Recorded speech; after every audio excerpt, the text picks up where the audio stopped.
धर्म क्षेत्र कुरुक्षेत्र से विजय सब्रवाल अपने त्रिशूल के साथ आपके समक्ष। पतंजलि बाबा रामदेव आज एक बार फिर सुप्रीम कोर्ट में पेश हुए। जो उनके खिलाफ केस चल रहा था मानहानि का और कंटेम्प्ट ऑफ कोर्ट, ये केस मैं अपने 2 एपिसोड्स में पहले आपको बता चुका हूँ कि सुप्रीम कोर्ट ने कंटेम्प्ट ऑफ कोर्ट में लाला रामदेव और उनके साथी बालकृष्ण को हाज़िर किया हुआ है। 2 बार वो अपनी तरफ से माफ़ीनामा वहाँ डिपॉज़िट करवा चुके हैं। दोनों बार उनका माफ़ीनामा जो है वो सुप्रीम कोर्ट ने रिजेक्ट कर दिया, डबल बेंच ने। और आज उनकी फिर तीसरी बार पेशी थी और उन्होंने एक दफ़ा फिर माफ़ीनामा वहाँ दिया और हाथ जोड़कर माफ़ी मांगी और साथ में ये भी कहा कि वो मन से माफ़ी मांग रहे हैं, लेकिन सुप्रीम कोर्ट ने आज भी उनकी माफ़ी जो है वो एक्सेप्ट नहीं की और उनकी माफ़ी को रिजेक्ट कर दिया। सुप्रीम कोर्ट के जज ने ये कहा कि वे लोग मन से माफ़ी नहीं मांग रहे और जो वो करते रहे, सुप्रीम कोर्ट के आदेशों की अवहेलना, आदेश के बावजूद वो अपनी प्रेस कॉन्फ्रेंस करके या अपने जो उन्होंने दवाइयाँ बनाई थीं जिसको चैलेंज किया गया था सुप्रीम कोर्ट में, उसकी एडवर्टाइजमेंट देते रहे।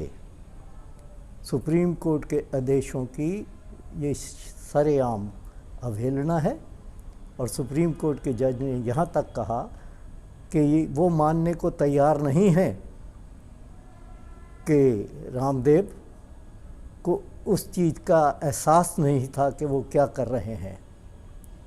उनको सब पता था, उनको सब ज्ञान था, लेकिन फिर भी वो सुप्रीम कोर्ट के आदेशों की अवहेलना करते रहे।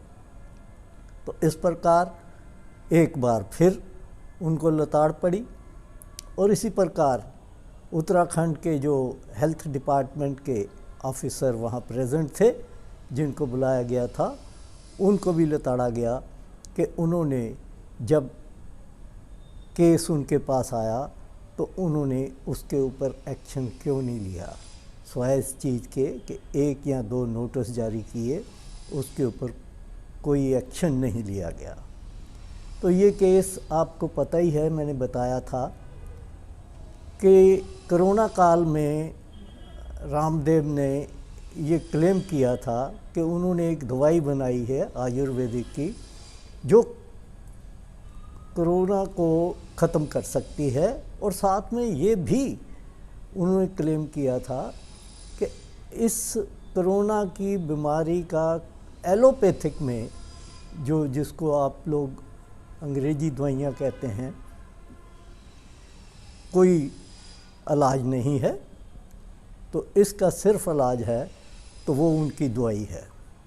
इस चीज़ को जो मेडिकल एसोसिएशन ऑफ इंडिया है उसने चैलेंज किया था और ये कहा था कि ये एलोपैथी को बदनाम करने में लगे हुए हैं और ये झूठ फैला रहे हैं। इसलिए सुप्रीम कोर्ट तक वो केस गया, जिसका ये आजकल प्रोसीडिंग चल रही है।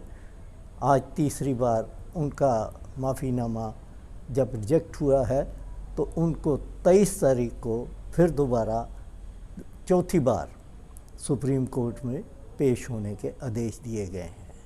दोनों लोग फिर वहाँ प्रेजेंट होंगे और उनके साथ जो उत्तराखंड के ऑफिसर हैं वो भी होंगे। तो अब आप देख लीजिए कि बाबा रामदेव, लाला रामदेव जो आसमान पे उड़ रहे थे, जिनको बीजेपी के सरकारें जहाँ जहाँ भी जिस जिस स्टेट में थीं, उन्होंने जड़ी बूटियाँ लगाने के लिए हज़ारों एकड़ ज़मीन दे रखी है। हजारों एकड़। दौड़ लगी हुई थी कि अगर एक बीजेपी रूलिंग स्टेट 200 एकड़ दे रही है तो दूसरी 500 दे रही है, तीसरी इतनी दे रही है। तो अगर इस सारी चीज़ को देखा जाए तो पता लगता है कि किस प्रकार इन लोगों ने देश को लूटा है। देखते हैं 23 तारीख को सुप्रीम कोर्ट इसमें क्या फैसला करता है, कितनी सज़ा देता है, क्योंकि ये बात क्लियर है कि सुप्रीम कोर्ट ने बार बार कहा कि अपॉलॉजी से, सिर्फ अपॉलॉजी से, सिर्फ माफ़ीनामे से कुछ नहीं होने वाला। तो आज इतना ही, हम फिर मिलेंगे। आप सबका धन्यवाद।